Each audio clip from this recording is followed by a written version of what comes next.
Halo Bapak Ibu semuanya, apa kabarnya? Semoga kabar Bapak Ibu guru dimanapun berada tetap sehat-sehat semuanya.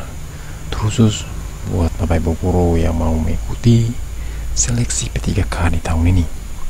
Kali ini saya buatkan latihan soal P3K 2023 dan pembahasannya khusus guru prakarya sesuai dengan materi pokok soal seleksi kompetensi teknik dengan cat untuk seleksi pengadaan PTK yang dikeluarkan oleh Pendayagunaan Aparatur Negara.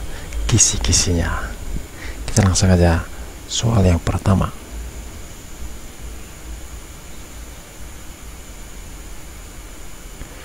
Dalam teori belajar Gagne dikenal konsep 9 prinsip pembelajaran. Berikut adalah 9 prinsip pembelajaran Gagne kecuali A. Gain attention atau mendapatkan perhatian. B. Inform learning of the objective, menginformasikan tujuan pembelajaran. C.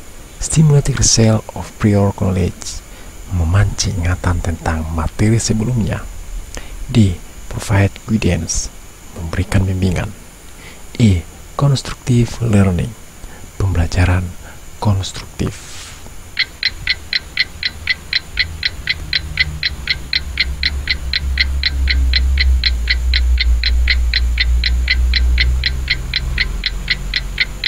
Jawabannya adalah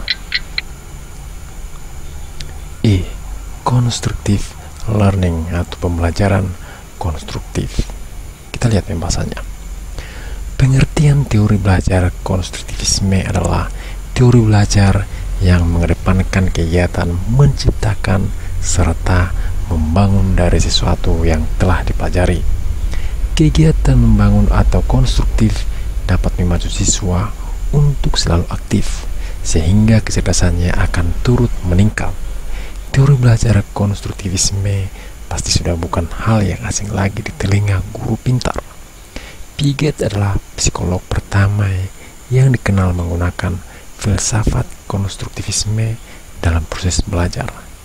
Piaget menjelaskan bagaimana proses pengetahuan seseorang dalam teori perkembangan intelektualnya. Kita lanjut soal yang kedua. Edward Lee Thornick 1874 sampai 1949 termasuk tokoh yang turut mengembangkan teori belajar behavioristik. Menurut dia, terdapat 3 hukum atau prinsip dalam proses belajar. Salah satu dari prinsip itu adalah A. Law of readiness, B. Law of interaction, C. Law of learning, D. Law of evolution, E. Law of studying.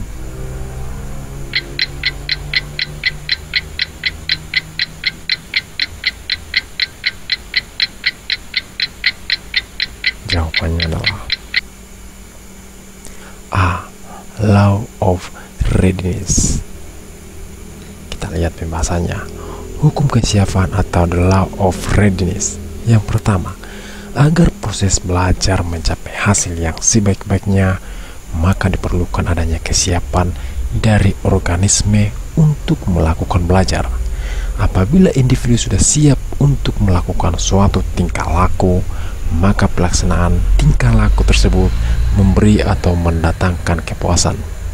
Yang kedua, bila seseorang sudah siap melakukan suatu tingkah laku, tapi tingkah laku tersebut tidak dilaksanakan, maka akan menimbulkan kekecewaan baginya, sehingga menyebabkan dilakukannya tingkah laku untuk mengurangi kekecewaannya.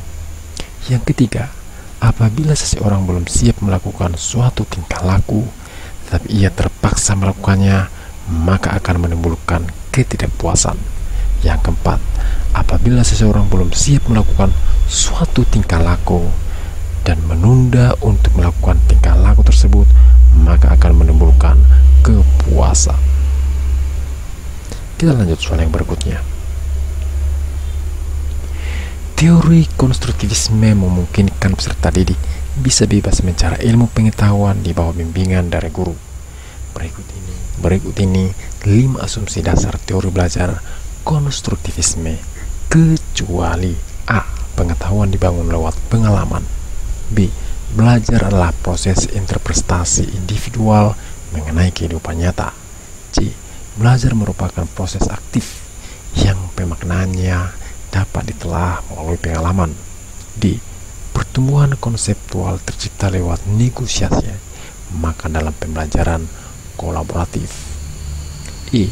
Belajar dapat berlangsung dalam kondisi apapun.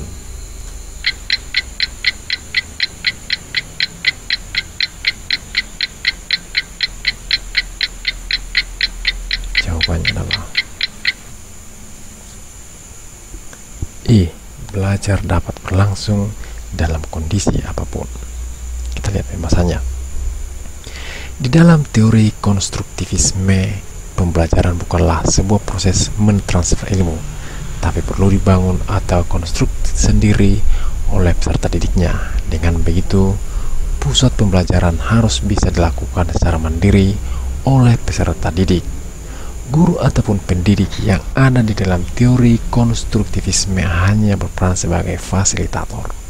Hal inilah yang menyebabkan teori belajar ini melahirkan banyak sekali pendekatan, model, dan juga metode pembelajaran yang berbasis student constraint atau berpusat pada peserta didik.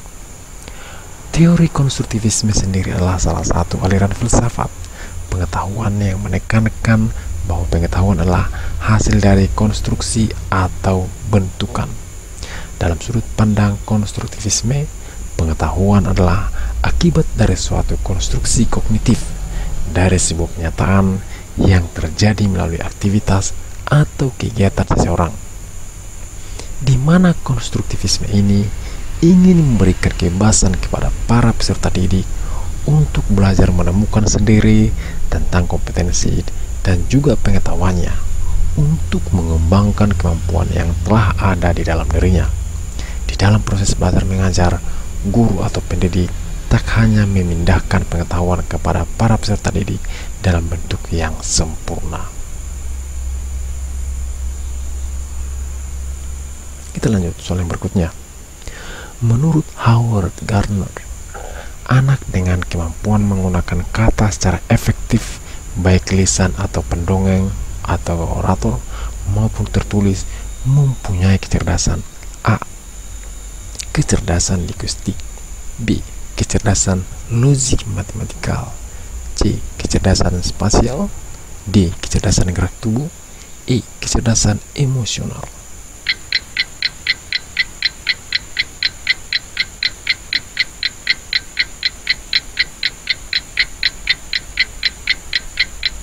Jawabannya adalah A. Kecerdasan linguistik.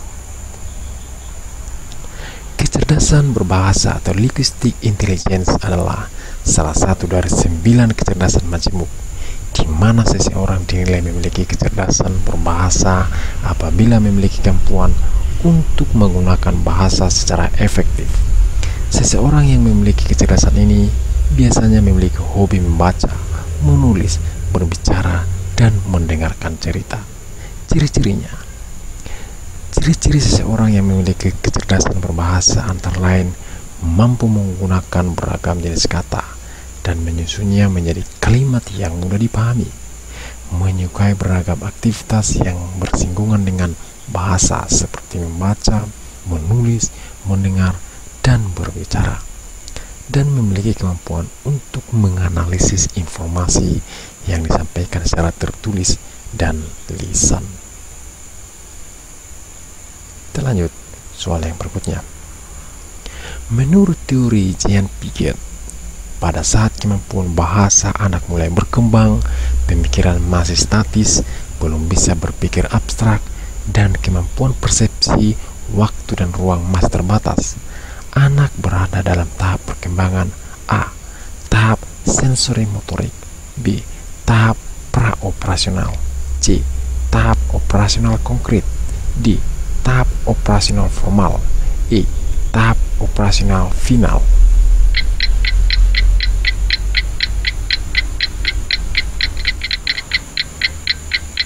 Jawabannya adalah yang B. Tahap praoperasional. Kita lihat pembahasannya.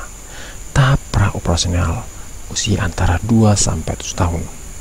Tahap ini dimulai sekitar 2 tahun atau berlangsung hingga kira-kira 7 tahun.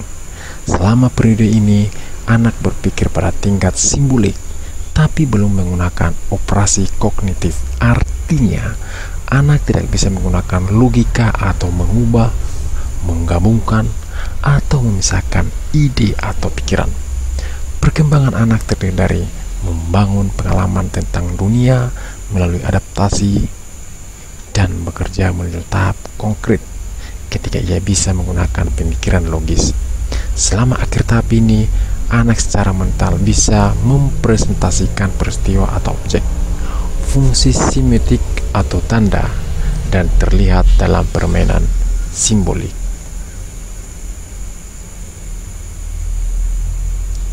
Demikianlah soal-soal latihan P3K, khususnya guru prakarya bagian yang ketiga. Semoga bermanfaat buat Bapak Ibu guru semuanya. Sekian dan terima kasih.